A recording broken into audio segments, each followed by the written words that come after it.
नमस्कार, स्वागत है आपका। आपके साथ मैं हूं अमृता चौरसिया। खबरों को विस्तार से जानेंगे, लेकिन उससे पहले नजर हेडलाइंस पर। जल संकट से निपटने के लिए राज्यों को बिना शर्त मिलेगी दूसरी किस्त। केंद्र 13 मई को जारी करेगा 1100 करोड़ रुपए। सूखा पीड़ित 3 राज्यों के मुख्यमंत्रियों से मिले प्रधानमंत्री।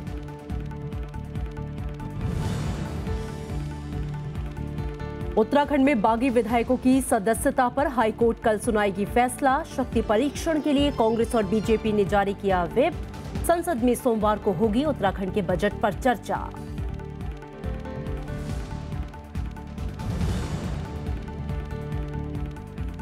हिमाचल प्रदेश में मंडी के पास गहरी खाई में गिरी रोडवेज की बस, 9 की मौत, 39 जख्मी। किन्नौर जा रही थी बस।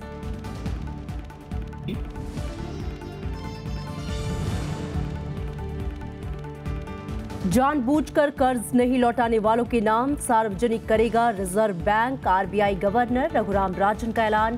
कोर्ट के बाहर कर्ज विवादों के निपटारे के लिए बन रही है नई व्यवस्था।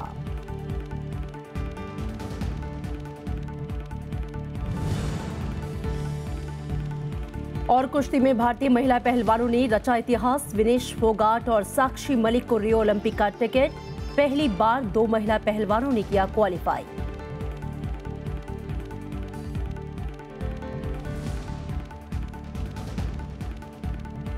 और बुलेटिन की शुरुआत करते हैं सूखा, जल संकट और गर्मी की खबरों से।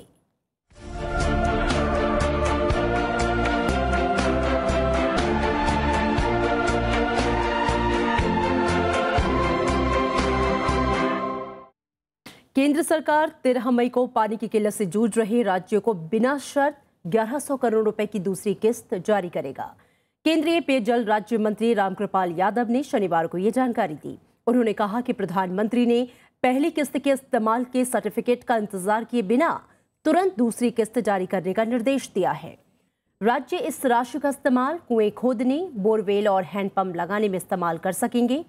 केंद्र सरकार ने सभी राज्यों और केंद्र शासित प्रदेशों को पहली किस्त के तौर पर 819 करोड़ 67 लाख रुपए जारी किए थे। साथ ही केंद्र सरकार ने पहली किस्त में दी गई राशि का राज्यों की ओर से इस्तेमाल नहीं किए जाने पर चिंता जताई। देश के कई राज्य इस समय पानी की कमी और जल संकट से जूझ रहे हैं। और इससे पहले प्रधानमंत्री ने कल सूखे और जल संकट पर चर्चा के लिए उत्तर प्रदेश, महाराष्ट्र और कर्नाटक के मुख्यमंत्रियों के साथ बैठक की। उत्तर प्रदेश के मुख्यमंत्री अखिलेश यादव ने केंद्र से करीब 11,000 करोड़ रुपए की मांग की है। प्रधानमंत्री ने राज्यों को तत्काल मदद मुहैया कराने का निर्देश दिया है। सूखे और पानी की कमी को लेकर प्रधानमंत्री नरेंद्र मोदी ने उत्तर प्रदेश, महाराष्ट्र और कर्नाटक के मुख्यमंत्रियों से मुलाकात की। अखिलेश यादव ने प्रधानमंत्री को राज्य के सूखे के हालात से अवगत कराया। साथ ही सूखा पीड़ित इलाकों में पानी मुहैया कराने के लिए टैंकरों की बात कही। उन्होंने हालात से निपटने के लिए केंद्र से करीब 11,000 करोड़ रुपए की मांग की। उत्तर प्रदेश सरकार को जो जरूरतें हैं और खासकर जो बुंदेलखंड इलाके में चीजें पहुंचनी हैं, उसको लेकर के जो बैठक हुई है, मैं समझता हूं प्रधानमंत्री जी और केंद्र सरकार और जो बातें मैंने अपनी तरफ से प्रदेश की जनता और खासकर बुंदेलखंड की जनता के लिए रखी हैं, मैं समझता हूं उनको पूरी ईमानदारी से मदद होगी। महाराष्ट्र के मुख्यमंत्री के साथ मुलाकात में प्रधानमंत्री ने सूखे से निपटने के लिए हर मुमकिन मदद का भरोसा दिलाया। बैठक में देवेंद्र फडणवीस ने राज्य के 11,000 गांवों के बद से बदतर होते हालात की जानकारी प्रधानमंत्री को दी। इस साल हमने ये तय किया है कि 20 लाख नए किसानों को हम क्रेडिट सिस्टम में लाएंगे और इसलिए हमने उनको कहा कि जो हमारा स्टेट क्रेडिट प्लान है, इसमें 15,000 करोड़ का इजाफा किया जाए ताकि हम 20 लाख किसानों को क्रेडिट सिस्टम में ला पाए। और इसके साथ साथ 2012 में जो सूखा पड़ा था, उसमें बड़े पैमाने पर किसान अपना कर्जा नहीं भर पाए, वो डिफॉल्टर हुए और क्रेडिट सिस्टम से बाहर हुए। उन सभी को 2012 से लेकर 16 तक के सभी किसानों को क्रेडिट सिस्टम में लाने के लिए हम लोग उनका रीशेड्यूलिंग करना चाहते हैं। इसके अलावा प्रधानमंत्री ने कर्नाटक के मुख्यमंत्री से भी मुलाकात कर राज्य में सूखे के ताजा हालात पर चर्चा की। केंद्र सरकार ने उत्तर प्रदेश के लिए 934 करोड़ रुपए की सहायता राशि जारी की। देश के 11 राज्यों में सूखे के हालात हैं और इस मुद्दे पर सदन के दोनों सदनों में चर्चा की जा चुकी है। विशाल दहिया, राज्यसभा टीवी। और वहीं बुंदेलखंड इलाके में ट्रेन से पानी पहुंचाने को लेकर उत्तर प्रदेश सरकार और केंद्र सरकार आमने सामने हैं और इस मामले में एक दूसरे पर आरोप प्रत्यारोप लगा रहे हैं। लेकिन इस इलाके के महोबा जिले में लोग पानी की भारी किल्लत से जूझ रहे हैं और पानी के लिए रोज परेशानियों का सामना कर रहे हैं। सूखे हैं हैंडपंप, घरों में पड़े ताले, पानी लेने की जद्दोजहद। ये तस्वीरें हैं बुंदेलखंड के महोबा की, जहां उत्तर प्रदेश सरकार ने महोबा के लोगों को पानी मुहैया कराने का दावा कर ट्रेन से पानी लाने से इनकार कर दिया। लेकिन महोबा के लोग बूंद बूंद पानी के लिए तरस रहे हैं। जिन हैंडपंप में पानी आता है वहां दिन भर लंबी कतारें लगी रहती हैं। सारे नल जो खराब हो चुके हैं, पानी किसी में आ नहीं रहा। और यहाँ के जो चेयरमैन हैं, विधायक हैं, उन लोगों के पास हम लोग गए, जाकर के उनको हमने अपने पत्र दिए, लेकिन कोई सुनने को तैयार नहीं। लोगों को कई दिन तक टैंकर का इंतजार करना पड़ता है और लोग पानी की आस में लाइन लगाकर खड़े रहते हैं। जब टैंकर आता है तो लोग पाइप के जरिए पानी लेने के लिए टूट पड़ते हैं, लेकिन महिलाओं, बुजुर्गों और बच्चों को वो भी नहीं मिल पाता है। पानी की बड़ी दिक्कत है, सुबह से शाम तक कोई काम नहीं कर पाते, पानी के लिए ताके रहते। कल शाम को हमको पानी मिला और जानवर भी हमारे सब जगह गांव में प्यासे भूखे मरते हैं। पानी की तलाश में लोगों को रोज कई किलोमीटर चलना पड़ता है। पानी की कमी और सूखे के चलते इस इलाके से बड़े पैमाने पर पलायन हो रहा है। लोग घरों में ताले लगाकर रोजी रोटी की तलाश में दूसरे शहरों का रुख कर रहे हैं। महोबा के लिए कीरत सागर, जय सागर और कोठी झील से पानी सप्लाई होता है, लेकिन इसमें महज कुछ फीट पानी ही बचा है। ऐसे में राज्य सरकार के सामने लोगों को पानी मुहैया कराने की चुनौती है। Bureau report, Rajya Sabha TV. और तालबेहट बुंदेलखंड की ऐतिहासिक नगरी है और आजकल भारी जल संकट से जूझ रही है। शहर में पीने के पानी की किल्लत है। ऐतिहासिक मानसरोवर झील तकरीबन सूख चुकी है। सूखे ने हालात इतने खराब कर दिए हैं कि लोगों को पलायन के लिए मजबूर होना पड़ रहा है। ये है ललितपुर जिले का ऐतिहासिक तालबेहट कस्बा। यहाँ का किला और शानदार इमारतें तालबेहट के गौरवशाली अतीत की याद दिलाते हैं, लेकिन पानी की कमी ने तकरीबन 17,000 की आबादी वाले इस कस्बे की रौनक छीन ली है। बांध ललितपुर जिला के अंदर 9-10 बांध है सर, और प्रथम बांध तो यहाँ पे अपना ललितपुर बांध है, वो मातरलीला बांध है, जो कि मातरलीला बांध से पानी बबीना के लिए और झांसी के लिए सप्लाई होता है और पर्याप्त मात्रा में वहाँ पानी पहुँचता है, लेकिन तालबेहट के लिए पर्याप्त मात्रा में पानी नहीं मिल पाता है। कभी मानसरोवर झील तालबेहट की पहचान हुआ करती थी। एक जमाने में यहाँ खूब पर्यटक आते थे। ये झील कभी नहीं सूखी, लेकिन अब ऐसा नहीं है। हमेशा गुलजार रहने वाला बोट क्लब तक बंद कर दिया गया है। यहाँ पहले बहुत भराव रहता था और यहाँ नहाने के लिए आते थे और ये डूबा रहता था। अब सूखा पड़ रहा है यहाँ, और बोट क्लब भी बंद हो रही है इसी के कारण।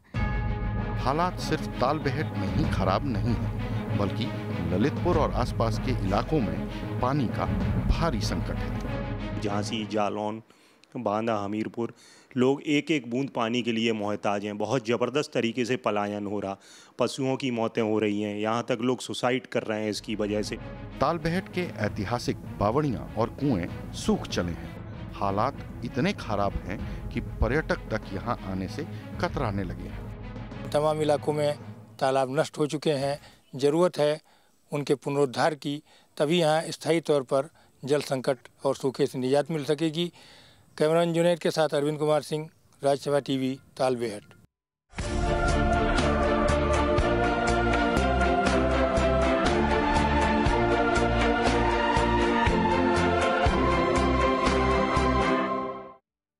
और इधर हिमाचल प्रदेश में देर रात हुए सड़क हादसे में 9 लोगों की मौत हो गई और 39 लोग घायल हैं। हादसा उस वक्त हुआ जब देर रात हिमाचल परिवहन निगम की बस मंडी जिले में जोगिंदरनगर के पास अनियंत्रित होकर गहरी खाई में गिर गई। बस में करीब 55 यात्री सवार थे। पुलिस के मुताबिक राहत और बचाव का काम चल रहा है। बस के मलबे से 9 शव निकाले गए और घायलों का पीजीआई चंडीगढ़ और कांगड़ा के सरकारी अस्पताल में इलाज किया जा रहा है। इधर उत्तराखंड विधानसभा के अयोग्य करार दिए गए 9 विधायकों की याचिका पर उत्तराखंड हाई कोर्ट ने कल फैसला सुरक्षित रखा है। कोर्ट 9 मई को फैसला सुनाएगा। इसी बीच 10 मई को होने वाले शक्ति परीक्षण के लिए कांग्रेस और बीजेपी ने अपने अपने विधायकों को व्हिप जारी कर सदन में मौजूद रहने को कहा है। फ्लोर टेस्ट के सुप्रीम कोर्ट के आदेश के बाद अब सभी की नजरें उत्तराखंड हाईकोर्ट पर आकर टिक गई हैं। शनिवार को हाईकोर्ट में बागी विधायकों की सदस्यता के मामले पर बहस पूरी हो गई है। कोर्ट ने फैसला सोमवार तक के लिए सुरक्षित रख लिया है। The hearing has been completed by both sides and जज साहब ने कहा है कि सोमवार को 10:15 बजे वो अपना निर्णय सुनाएंगे। बागी विधायकों को उम्मीद है कि हाईकोर्ट से फैसला उनके पक्ष में आएगा। इस फैसले से साफ हो जाएगा कि बागी विधायक 10 मई को विधानसभा में होने वाले शक्ति परीक्षण में हिस्सा ले पाएंगे या नहीं। पूरी तरह पूरा विश्वास है कि उच्च न्यायालय से निश्चित रूप से निर्णय हमारे पक्ष में आएगा। और मुझे दूसरा इस बात का बड़ा अफसोस है कि माननीय उच्चतम न्यायालय के निर्णय को मीडिया ने इस कदर उछाला कि 9 विधायकों को वोट देने का अधिकार रोका। माननीय उच्चतम न्यायालय ने बहुत साफ कहा था कि इन 9 विधायकों का इस मामले में हम कोई कुछ भी नहीं कह सकते क्योंकि मामला उच्च न्यायालय में लंबित है। बागी विधायकों ने उनकी सदस्यता रद्द करने के विधानसभा अध्यक्ष के फैसले को हाई कोर्ट में चुनौती दी है।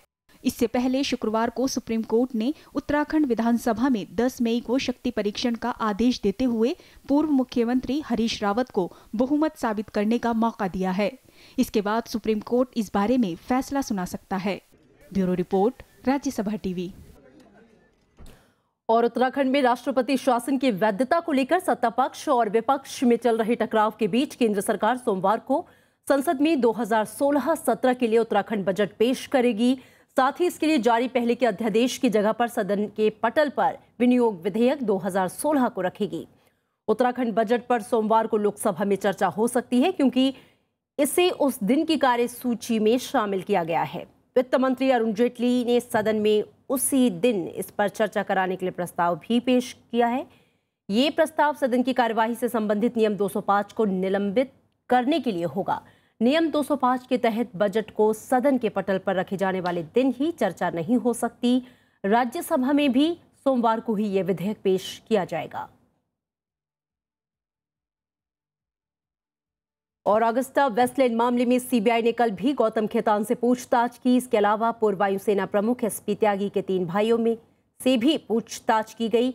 सीबीआई ने आईडीएक्स इन्फोटेक के एमडी प्रताप अग्रवाल, एरोमेटिक्स के प्रवीण बख्शी और पूर्व वायुसेना प्रमुख एसपी त्यागी को समन जारी किया है और पूछताछ के लिए सोमवार को बुलाया है। इस बीच रक्षा मंत्री मनोहर पर्रिकर ने कहा कि इस मामले में हर तथ्य की जांच होगी और सभी दस्तावेजों का अध्ययन किया जाएगा। जिसमें गड़बड़ है ज़्यादा और जिसमें कुछ ना कुछ तो प्राइमा फेशिया एविडेंस है, ऐसे चीज़ों में जरूर करूंगा। जिस तरह से अधिकारी फंसते नहीं है, वो गलत कर रहे हैं इसके लिए फंसते हैं। गलत मत करो, संबंध नहीं आता है। और दिल्ली के जंतर मंतर पर कल आम आदमी पार्टी ने अगस्ता वेस्टलैंड मामले पर प्रदर्शन किया। पार्टी ने इस मामले पर केंद्र सरकार पर ठोस कार्रवाई नहीं करने का आरोप लगाया है। अगस्ता वेस्टलैंड मामले को लेकर अब आम आदमी पार्टी ने भी मोर्चा खोल दिया है। दिल्ली के जंतर मंतर पर पार्टी कार्यकर्ताओं को संबोधित करते हुए मुख्यमंत्री अरविंद केजरीवाल ने कांग्रेस बीजेपी के बीच भ्रष्टाचार पर महागठबंधन होने का आरोप लगाया।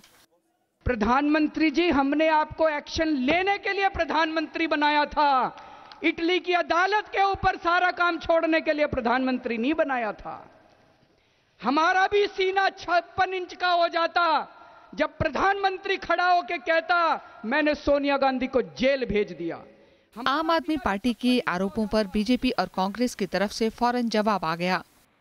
पहले आम आदमी पार्टी को एक व्हाइट पेपर जारी करना चाहिए कि उनके जो एमएलएज हैं, उनके जो मंत्री हैं, उनके ऊपर जो केस चल रहे हैं, उनकी वास्तविक स्थिति क्या है। क्योंकि कांग्रेस फंसी हुई है और कांग्रेस को बचाने के लिए ये सब सिर्फ एक करप्शन पर ही कवायद है और ये सब मिले हुए लोग हैं, सब एक थाली के चट्टे बट्टे हैं।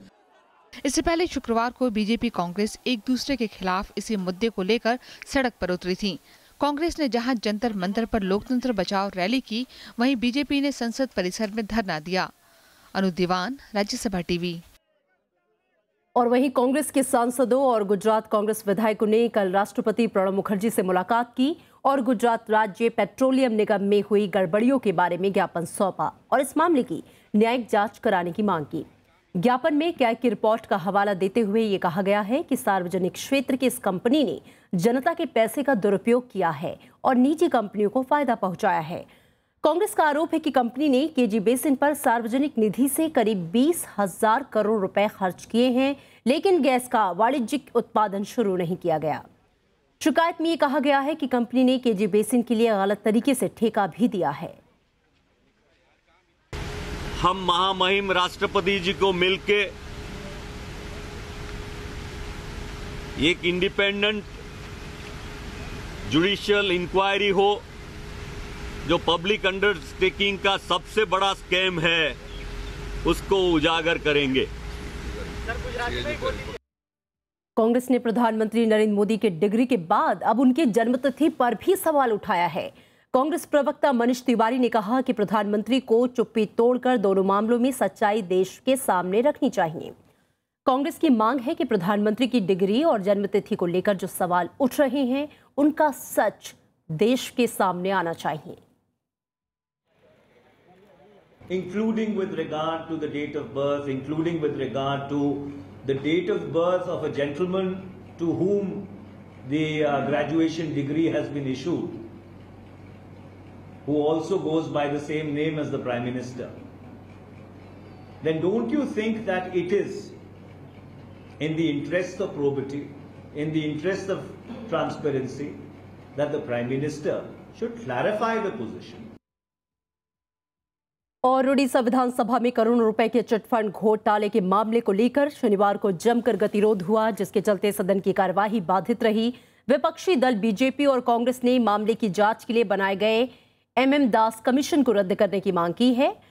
कांग्रेस नेताओं ने राज्यपाल SC जमीर से मुलाकात कर उन्हें इस मामले में कार्रवाई करने के लिए भी कहा। विधानसभा में विपक्षी दलों के गतिरोध की वजह से 1 हफ्ते से कामकाज बाधित है। How can he give a clean sheet to anybody or to the government and blaming only the depositors? Second thing we said, the Chief Minister should resign because he has failed to discharge his responsibility as the Chief Minister, as the leader of the House. Third thing we said, if the Chief Minister is not resigning, Article 356 of the Constitution should be invoked and President's rule should be imposed. और bulletin में यहाँ लेंगे एक छोटा सा break.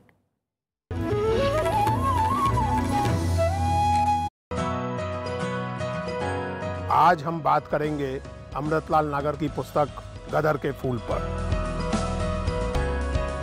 Hindustan के आदिवासी ने और किसान ने सबसे ज्यादा विद्रोह किए।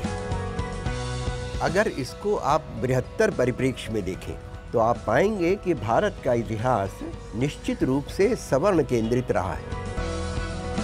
सेकेंड वर्ल्ड वॉर के बाद ही आप देखेंगे कि सारी दुनिया में ओरल हिस्ट्री एसोसिएशंस बनने शुरू हुए। मशहूर कथाकार अमृतलाल नागर की किताब गदर के फूल पर खास बातचीत देखिए किताब रविवार दोपहर 3 बजे सिर्फ राज्यसभा टीवी पर।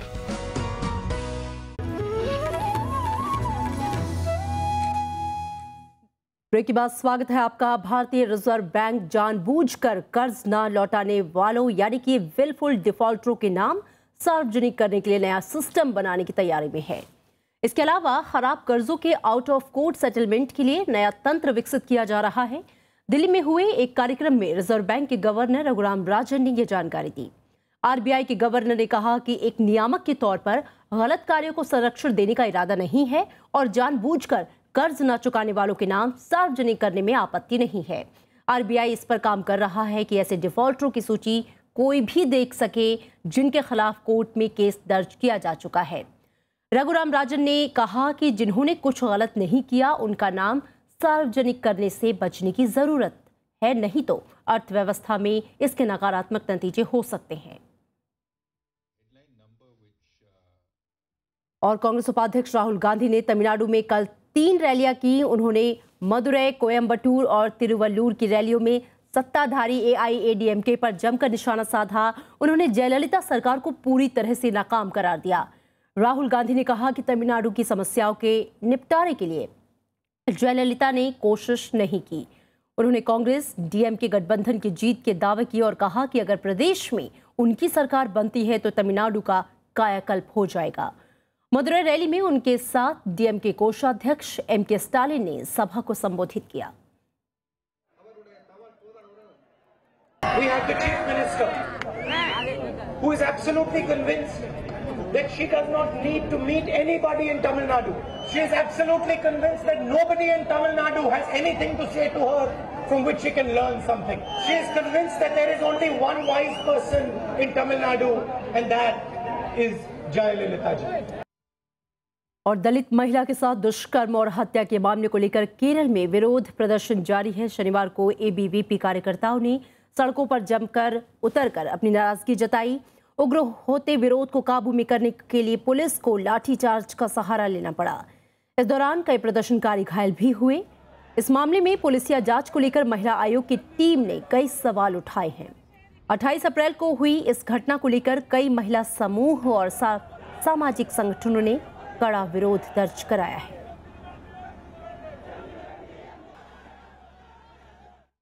और पश्चिम बंगाल के राज्यपाल केशरीनाथ त्रिपाठी ने कहा है कि जाधवपुर विश्वविद्यालय अशांति का केंद्र बन चुका है और प्रशासन को इसके खिलाफ सख्त कदम उठाते हुए कड़ी कार्रवाई करनी चाहिए। राज्यपाल इस विश्वविद्यालय के चांसलर भी हैं। कोलकाता स्थित जाधवपुर विश्वविद्यालय परिसर में शुक्रवार रात एक फिल्म प्रदर्शन को लेकर एसएफआई और अखिल भारतीय विद्यार्थी परिषद के समर्थकों के बीच झड़पों की वजह से तनाव बना हुआ है। दोनों पक्षों ने जाधवपुर थाने में एक दूसरे के खिलाफ एफआईआर दर्ज कराई है। विश्वविद्यालय के रजिस्ट्रार ने भी छात्रों पर बाहरी लोगों की ओर से हमला करने के बारे में पुलिस से शिकायत की है।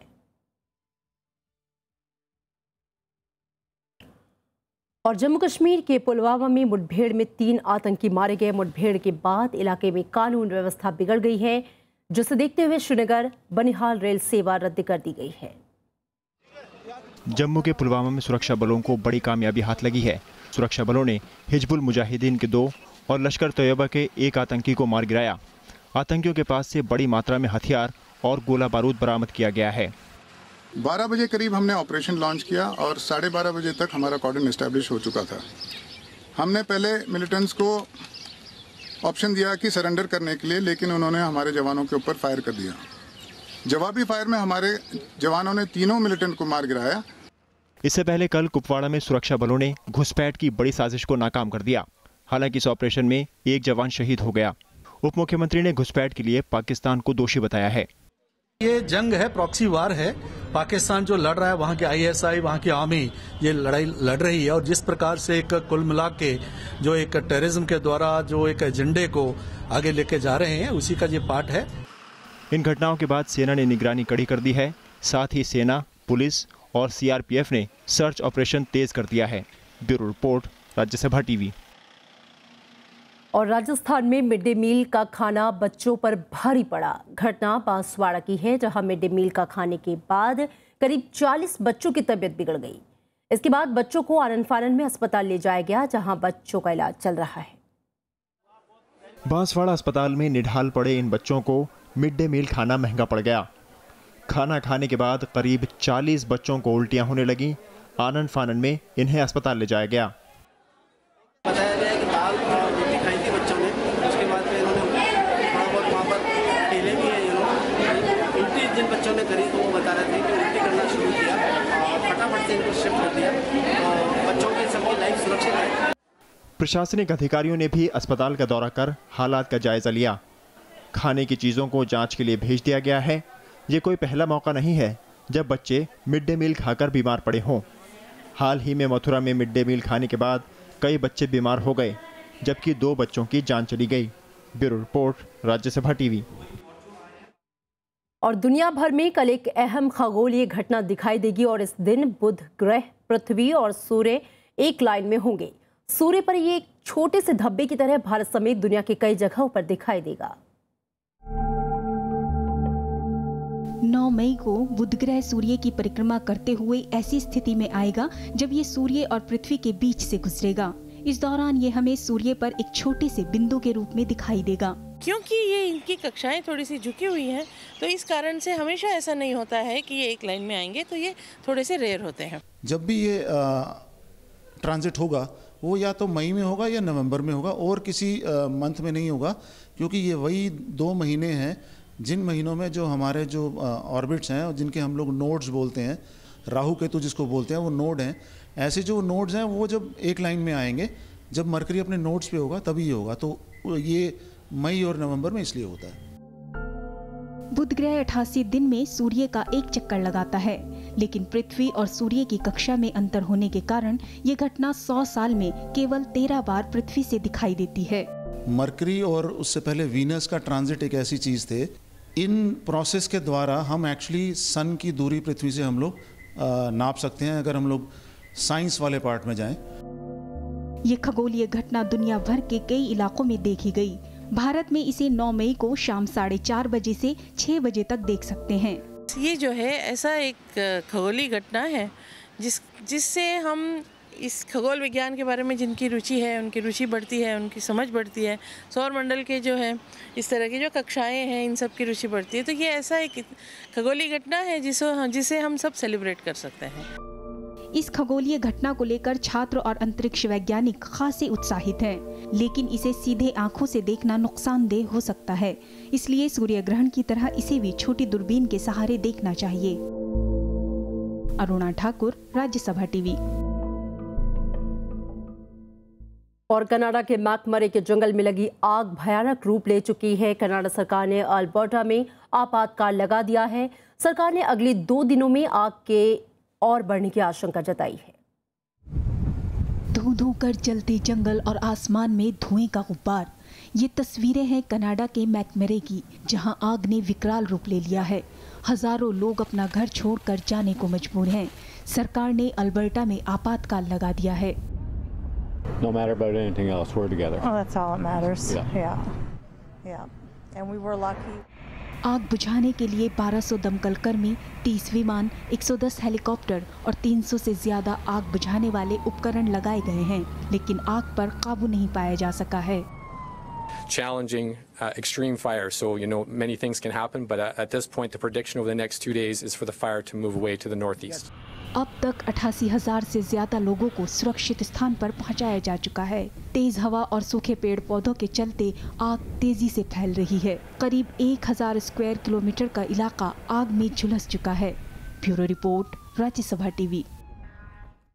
और अब खबर खेल जगत से। कुश्ती में भारत की महिला पहलवानों ने कीर्तिमान रच दिया है। 2 महिला पहलवानों विनेश फोगाट और साक्षी मलिक ने शनिवार को शानदार खेल दिखाते हुए रियो ओलंपिक के लिए टिकट हासिल किया। ओलंपिक खेलों के इतिहास में ऐसा पहली बार हुआ है जब किसी ओलंपिक में भारत की 2 महिला पहलवानों ने क्वालिफाई किया है। इस्तांबुल में खेले जा रहे दूसरे ओलंपिक क्वालिफायर्स टूर्नामेंट में विनेश ने 48 किलोग्राम भार वर्ग में, जबकि साक्षी ने 58 किलोग्राम भार वर्ग में जीत हासिल की और रियो ओलंपिक में खेलने का मौका हासिल किया। चलते चलते एक नजर हेडलाइंस पर। जल संकट से निपटने के लिए राज्यों को बिना शर्त मिलेगी दूसरी किस्त। केंद्र 13 मई को जारी करेगा 1100 करोड़ रुपए। सूखा पीड़ित 3 राज्यों के मुख्यमंत्रियों से मिले प्रधानमंत्री।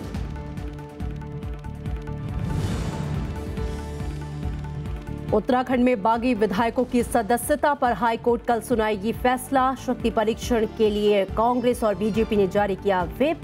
संसद में सोमवार को होगी उत्तराखंड के बजट पर चर्चा।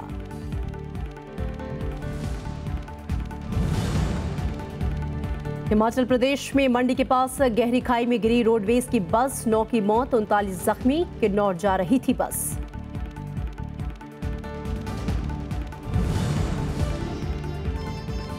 जानबूझकर कर्ज नहीं लौटाने वालों के नाम सार्वजनिक करेगा reserve bank. RBI governor Raghuram Rajan का ऐलान। कोर्ट के बाहर कर्ज विवादों के निपटारे के लिए बन रही है नई व्यवस्था।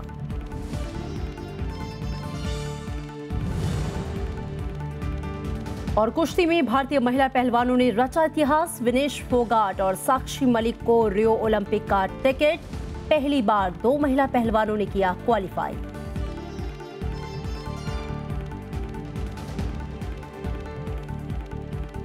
फिलहाल खबरों में इतना ही। आगे देखिए तरकश।